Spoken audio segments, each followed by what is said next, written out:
इस भगवाधारी शख्स को तो आप जानते ही होंगे। नाम है यति नरसिंहानंद। खुद को संत बताता है और संत होने की आड़ में रोजाना आए दिन जहर उगलता रहता है। ऐसा कुछ इसने पहले दिनों भी किया था। पिछले कुछ दिनों में इसी कार्यक्रम में मैंने आपको बताया था कि इसने पृथ्वीराज चौहान और नरेंद्र मोदी के बारे में क्या कुछ नहीं बोला, और जब यह बात बाहर आई तो इस व्यक्ति के सब कर्म सामने आ गए। और हुआ क्या, यह आपको पूरी खबर में बताऊंगा। दूसरी खबर क्या है? दूसरी खबर है बिहार से। बिहार के वैशाली में एक स्कूल में मिड डे मील खाते वक्त बच्चों के साथ ऐसा कुछ हुआ जो कि इस पूरे व्यवस्था की कलई खोल के रख देता है और यह दिखाता है कि शिक्षा व्यवस्था किस तरीके से चल रही है हमारे देश में। और तीसरी खबर है दिल्ली दंगों से जुड़ी हुई। दिल्ली दंगों के जो आरोपी हैं उनके ऊपर जो है वो सुनवाई चल रही है और पिछले 2 सालों से वे जेल में बंद हैं। और एक बड़ा फैसला आया है जो कि बता देता है कि दिल्ली पुलिस किस तरीके से काम करती है, किस तरीके से सबूतों को छुपाया जाता है और किस तरीके से सबूतों के साथ हेरफेर किया जाता है और कोर्ट को बीच में बोलना ही पड़ता है। नमस्कार, मेरा नाम है धारण। यह है मेरा खास कार्यक्रम जहां मैं आपको दिन की 3 सबसे बड़ी खबरें बताता हूं। यति नरसिंहानंद यह व्यक्ति एक मंदिर चलाता है उत्तर प्रदेश के गाजियाबाद में, जिसके बाहर लिखा है मुसलमानों का प्रवेश वर्जित है। अगर किसी मंदिर के सामने यह लिखा हो तो मंदिर में बैठे हुए पुजारी की मानसिकता क्या होगी आप खुद समझ सकते हैं। वो व्यक्ति कितना नफरत से भरा होगा, यह बात मुझे समझाने की जरूरत नहीं है। लेकिन इसी व्यक्ति ने कुछ दिनों पहले एक महान राजपूत राजा पृथ्वीराज चौहान के बारे में कहा था कि वो हिंदुओं की हत्या करवाता है, बहन बेटियों को उठवा लेता है। और नरेंद्र मोदी भी ऐसा ही कुछ कर रहे हैं। ये मैं नहीं कह रहा, ये यति नरसिंहानंद ने कुछ दिन पहले कहा था। यह बयान बाहर आया और कुछ राजपूत युवा इस व्यक्ति के घर पहुंच गए। घर में क्या हुआ वो तो बात बाहर नहीं आई, लेकिन इस व्यक्ति की अकल ठिकाने जरूर आ गई। उन युवाओं ने कुछ ऐसी बातें कही होंगी कि संत साहब को, श्रीमान संत को थोड़ी अकल आ गई और अब वो कह रहे हैं कि मैं किसी भी राजपूत राजा के बारे में अब से कोई टिप्पणी नहीं करूंगा और मैं समस्त राजपूत समाज से, समस्त ठाकुर समाज से माफी मांगता हूं। यह वीडियो सुनिए। मैं एक बार फिर राजपूत समाज से क्षमा चाहता हूं, क्षत्रिय समाज से क्षमा चाहता हूं। इन्हीं के मुंह से आपने सुन लिया कि अब से वे राम, लक्ष्मण और राम कृष्ण को छोड़कर किसी भी राजपूत राजा के बारे में कुछ नहीं बोलेंगे। लेकिन ये बोलेंगे तो फिर इस देश में जहर घोला जाएगा। तमाम ऐसी बातें इस व्यक्ति ने की हैं जो हेट स्पीच की कैटेगरी में आती हैं। 24 घंटे की जेल भी काट के आया है, लेकिन इन लोगों के लिए जेल महज 24 घंटे की होती है और इन्हें बेल तुरंत मिल जाती है। लेकिन जो व्यक्ति न्याय के लिए सवाल उठाने के चलते जेलों में बंद हैं, उनकी सुनवाई तक भी इन अदालतों में नहीं होती है। लेकिन जब इस तरीके के व्यक्ति जेल में जाते हैं हेट स्पीच देने के बाद, जो कि समाज में आग लगाने की इच्छा से कही हुई बातें होती हैं, आग लगाने की इच्छा से। हेट स्पीच वही है जो समुदायों के बीच में घृणा पैदा करे, समाज में बंटवारा करे। ये मैं नहीं कहता, इस देश की अदालतें ऐसा कहती हैं। और इस व्यक्ति के आप खोज के भाषण सुनिए तो आपको समझ में आएगा कि ये किस मानसिकता का व्यक्ति है। और अब ये माफी मांग रहा है क्योंकि दबाव बनाया गया है। कभी भी शक्तिशाली समाज के खिलाफ आप नहीं बोल सकते, क्योंकि वे आप पर दबाव बनाएंगे और आपको अंत में आकर माफी मांगनी पड़ेगी अपने कर्मों के लिए। दूसरी सबसे बड़ी खबर क्या है? दूसरी सबसे बड़ी खबर है बिहार के वैशाली से आई। बिहार के वैशाली में मिड डे मील में बच्चों को खाना परोसा गया। उस खाने में कीड़े निकले और मास्टर जी क्या बोले कि इनमें विटामिन होते हैं, खा लीजिए। बच्चों ने इस पर विरोध किया, मना किया कि हम यह खाना नहीं खाएंगे। तो मास्टर साहब ने इतना पीटा कि एक बच्ची का हाथ टूट गया।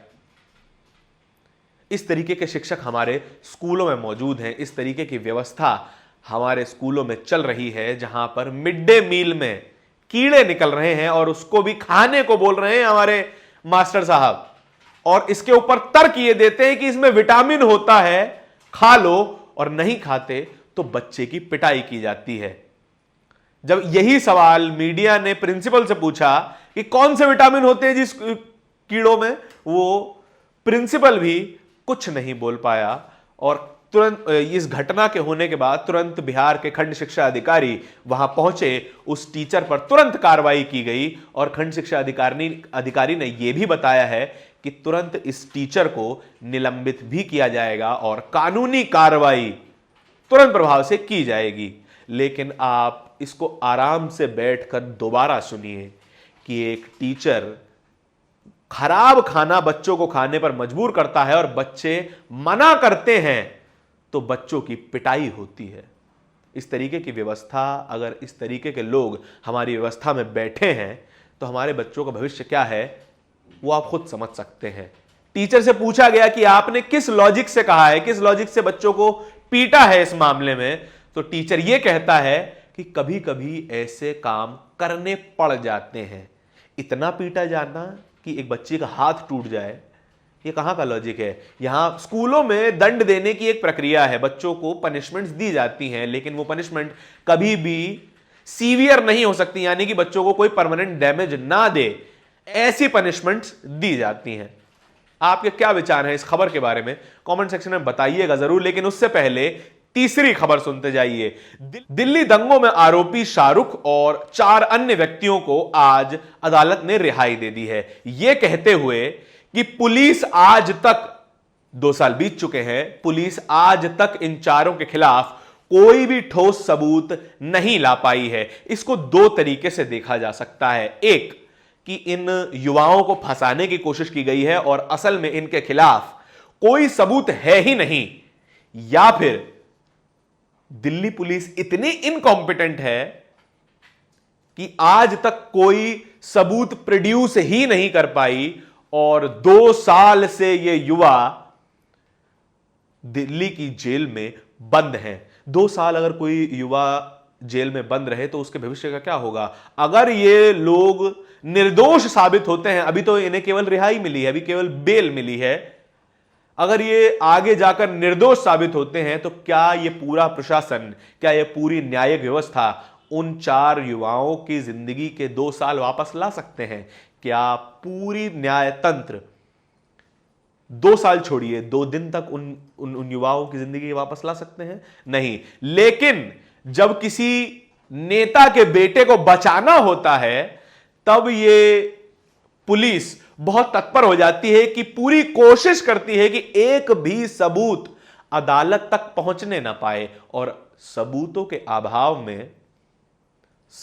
अभाव में उन्हें रिहा कर दिया जाए। ऐसा ही काफी सारे लोगों के साथ हो रहा है जो इस सत्ता से सवाल करते हैं। उमर खालिद, खालिद सैफी, शर्जील इमाम, ऐसे युवाओं की फहरिस्त लंबी है जो महज सरकार से सवाल करने पर जेलों में बंद हैं और उनके खिलाफ चार्जशीट तक फाइल नहीं हुई है, वे जेलों में बंद हैं और सुनवाई तक नहीं होती है।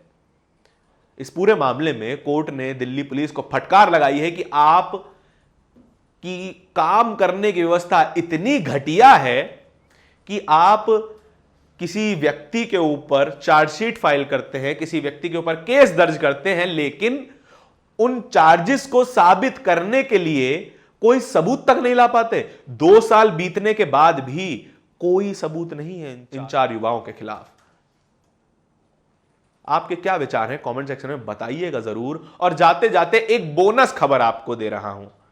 कर्नाटक से बीजेपी के सांसद हैं, उन्हें एक बस स्टैंड में मस्जिद दिखाई देने लगी। कहते हैं ना, कण कण में राम बसते हैं। बीजेपी वालों के लिए कण कण में मस्जिद बसती है, जहां देखिए वहीं तोड़वा दीजिए। इन्होंने एक बस स्टॉप को मस्जिद समझ लिया और बुलडोजर से गिरवा देने की धमकी तक दे डाली। सरकारी बस स्टॉप था, सरकार ने ही उसे एक उस तरीके से बनाया था कि वो मस्जिद जैसा दिखने लगा सांसद साहब को, और उसको धमकी दे दी गई कि ये बस स्टॉप तोड़वा दिया जाएगा बुलडोजर के द्वारा। इस देश में बुलडोजर की ही सरकार चल रही है।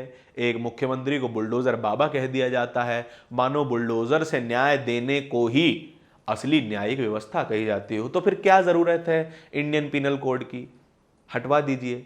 आप वैसे भी संविधान को नहीं मानते हैं तो फिर क्या फायदा है एक किताब को सिंबॉलिक रूप से रखे रहने में? आपके क्या विचार हैं इन तीनों खबरों में और इस चौथी बोनस खबर के बारे में? कमेंट सेक्शन में जरूर बताइएगा। धन्यवाद। नेशनल दस्तक की आपसे गुजारिश है कि अगर इसको बचाना चाहते हैं तो नेशनल दस्तक को सब्सक्राइब करने के लिए रेड कलर के सब्सक्राइब बटन को दबाएं, फिर बेल आइकन की घंटी दबाएं। नेशनल दस्तक को बचाने के लिए बहुत जरूरी है कि हर खबर को शेयर करें, लाइक करें, कमेंट जरूर करें।